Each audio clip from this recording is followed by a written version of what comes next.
Welcome to my YouTube channels.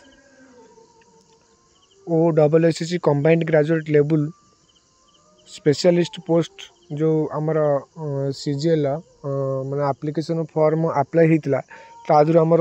माने accept होती 39,063टा एवं रिजेक्शन होती आमर 35,006टा जेहेतु रिजेक्शन कौन है आपण इंस्ट्रक्शन भले कि पढ़ी अप्लाई करार था एवं आपण जो इंस्ट्रक्शन पढ़ी जो ए भी किसी पिला कन्फ्यूजन थे कि आम जदि एनी डिग्री करथबा बोथ पोस्ट अप्लाई करिपारिबा कि नहीं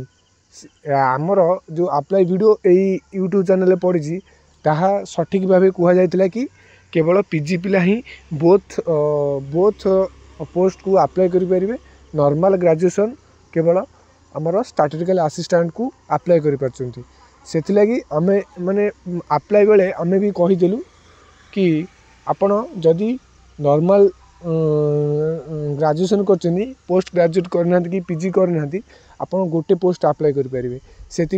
केते गुड़े आमर जो 35,006 जन पिला को भले से इनफॉरमेशन कौन जना नाला से अप्लाई सक्सेसफुल भाव करें एथिपाई नेक्स्ट टाइम एमती भूल न होगापाई आम चैनल को सब्सक्राइब करंतु एवं फॉलो करंतु लाइक करंतु आमको मोटिवेट करंतु आमे ठीक भाव सटीक भाव आपन को अप्लाई प्रोसेसटा बतेबू।